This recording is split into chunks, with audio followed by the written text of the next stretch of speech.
Caros alunos e alunas, estamos no slide de número 20. Vamos agora analisar o terceiro elemento do conceito analítico de crime, que é a culpabilidade. Não basta haver um fato típico e antijurídico, é necessário o terceiro elemento. Os outros dois indicam apenas uma fumaça, um indício de que tem havido um crime, mas é necessário avaliar a terceira causa, que é a culpabilidade, para verificarmos nesse conceito analítico se realmente o indivíduo cometeu um crime e se ele será punido. Os elementos da culpabilidade: imputabilidade, exigibilidade de conduta diversa e potencial consciência da ilicitude do dano. A culpabilidade é um juízo de reprovação e censura em relação ao autor e ao fato praticado. A partir disso, nós vamos identificar se esse indivíduo ele tinha consciência, se ele tinha capacidade de entender, de discernir, de compreender o caráter ilícito do fato praticado. A gente avalia na culpabilidade se ele tinha a potencialidade de se comportar de forma diversa, se era exigível a ele esse comportamento, para não causar um dano a terceiro. Então, a culpabilidade, conceito da doutrina, é a reprovabilidade pessoal pela realização de uma ação ou omissão típica e ilícita. É juízo de censura e reprovação à conduta do agente. O sujeito podia fazer algo distinto do que fez e que, nas circunstâncias, lhe era exigível que o fizesse. Então, essas causas de excludente de culpabilidade também são conhecidas como exculpantes, dirimentes ou eximentes. Por elas, nós vamos compreender se essa pessoa ela tinha capacidade de entender, de saber exatamente o que estava fazendo e poderia ter se comportado de outra forma. Vamos ao primeiro requisito, que é a imputabilidade penal. Conceito da doutrina. A imputabilidade penal implica que a pessoa entenda a ação praticada como algo ilícito, ou seja, contrário à ordem jurídica e que possa agir de acordo com esse entendimento. Compreensão esta que pode estar prejudicada em função de psicopatologias ou ainda de deficiências cognitivas. O nosso Código Penal, ele adota tanto a questão biológica como psicológica. É necessário avaliar a capacidade mental. Se a pessoa não desenvolveu ainda capacidade de entender, de discernir, a sociedade não tem para ela um juízo de reprovação e censura sobre fatos que são considerados como crime. Vai isentar o quê? Vai isentar a pena. Se a pessoa era inteiramente incapaz de entender o caráter ilícito do que praticou, não há um juízo de reprovação que faça fazer essa pessoa pagar pelo que fez, que é o caso dos menores de 18 anos, que esses não têm ainda um desenvolvimento intelectual, não têm ainda capacidade de discernir. Esse é o entendimento. E é por isso que a capacidade ela foi definida no artigo 228 do texto constitucional, dizendo que aos menores de 18 anos, a estes não se impõe pena. Esses são considerados como inimputáveis. Por quê? Porque não atingiram ainda capacidade de entender, de discernir sua interpretação sobre os fatos que pratica. A questão dos doentes mentais, dos doidos, dos retardados, esse também, por uma questão patológica, por uma doença patológica, eles não têm esse discernimento, esse entendimento. A embriaguez, quando é considerada como doença mental, também tira esse discernimento. Vamos ao texto legal que está no artigo 26 do Código Penal, a questão da inimputabilidade. Artigo 26.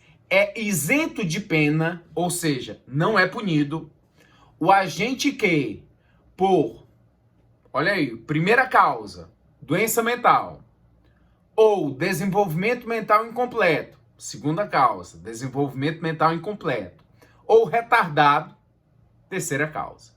Então, tem 3 causas aí no artigo 26, em relação a quando o agente é isento de pena.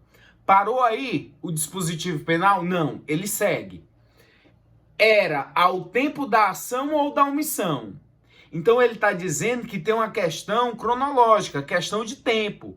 Você tem que ter a incapacidade, a falta de discernimento, a questão da doença mental, do desenvolvimento mental incompleto ou retardado, no momento da ação ou da omissão. Não adianta ter sido doido. Não adianta, durante o processo, você ficar doido. O que importa para o legislador é o momento da ação ou da omissão. Esse sim que vai ser avaliado, mesmo que tenha dificuldade ao médico perito fazer essa constatação, esse diagnóstico, essa perícia, mas o médico é obrigado a dar um laudo que o juiz possa vir a solicitar para que identifique se aquele indivíduo em um incidente de sanidade mental, que é o nome técnico processual a esse fato, que nesse incidente de sanidade mental, ele, perito, possa detectar se aquela pessoa, naquele momento, era ou não acometida de uma doença mental. Ainda vem aqui o dispositivo penal. Inteiramente incapaz. Não pode ser pela metade. Não pode ter resquícios de capacidade mental. O texto legal exige a inteira incapacidade de entender o caráter ilícito do fato ou de determinar-se de acordo com esse entendimento. Então, o legislador penal exigiu que o indivíduo seja ou doente mental, ou tenha desenvolvimento mental incompleto ou retardado, e que nesse momento da prática do crime, ele não tinha a inteira capacidade de discernir, de entender o caráter do que estava fazendo. É aquele sujeito que mata a mãe com 50 facadas, a única pessoa que ainda aguentava ele. Por que ele matou a mãe com 50 facadas? Ele não gostava dela? Não, não é isso. É que ele estava ali na mente doentia dele, achando que era o demônio, que era o cão, que ia devorar ele, e ele estava se defendendo desse demônio. Ele estava com a inteira incapacidade de discernir, de entender que aquilo que ele estava fazendo era ilícito, era um crime. A imputabilidade refere-se à sanidade e maturidade mentais do agente, entender o que está fazendo e de poder determinar-se de acordo com esse entendimento. A expressão doença mental, ela acaba sendo muito mais ampla. Qualquer doença patologicamente comprovada pela ciência médica, ela pode ser enquadrada como doença mental. Não é taxativa, não há um limite, não está esgotada o número de doenças mentais. Então, a expressão doença mental é vaga, além de não obedecer a uma uniforme classificação da psicopatologia, pode ser permanente ou provisória, devem ser tomadas em sentido amplo para que se compreendam as que eliminam totalmente a capacidade de entender. Então, qualquer doença possível de ser detectada, diagnosticada, é capaz de ser enquadrada como doença mental. Os livros de direito não fazem essa limitação. Alguns exemplos de moléstias mentais: epilepsia, psicose maníaco-depressiva, histeria, neurastenia, melancolia, paranoia, neurose, esquizofrenia, demência, senilidade e qualquer outra doença capaz de trazer distúrbios mentais à saúde mental do sujeito. Um caso clássico foi do estudante de direito Matheus Acosta May, baiano, foi para São Paulo estudar medicina, já tomava medicamentos, já tinha um laudo de acompanhamento em relação à sua esquizofrenia. E o Matheus acabou matando 3 pessoas e ferindo outras quatro num shopping center Morumbi, em São Paulo. Ele foi lá durante uma sessão e, com uma metralhadora 9mm, disparou diversos tiros contra a plateia. Ele acabou sendo condenado. O laudo pericial atestou que ele, embora tivesse uma doença mental, naquele momento da prática do crime, ele tinha inteira capacidade de entender o caráter ilícito do fato, ou seja, ele sabia o que estava fazendo naquele momento. Aí vocês me perguntam, e por que ele fez isso? Porque ele queria ver no semblante de cada uma das pessoas que ele estava matando dor e sofrimento.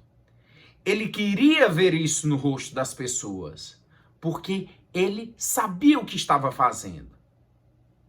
Ah, ele é doido? Mas era uma pessoa que tinha problemas mentais, mas que no momento do episódio, do fato, tinha inteira capacidade de discernir, de entender. Tanto é que ele foi no carro dele, ele passou troco no cinema, ele foi para o cinema mais distante da faculdade de medicina, que era para não encontrar nenhum dos seus colegas universitários. Então ele teve todo um planejamento. Será que é fácil conseguir uma metralhadora 9mm? Não é. E ele conseguiu. Por quê? Porque ele teve todo um planejamento. Apesar da doença, no momento do crime, ele detinha inteira capacidade de discernir, de entender o caráter ilícito do que estava fazendo e queria sim matar aquelas pessoas, e por isso que ele foi condenado no tribunal do júri a uma pena bastante elevada. Esse rapaz ficou conhecido também, matou a mãe com facadas, depois acabou cometendo suicídio dentro de um dos xadrezes da delegacia.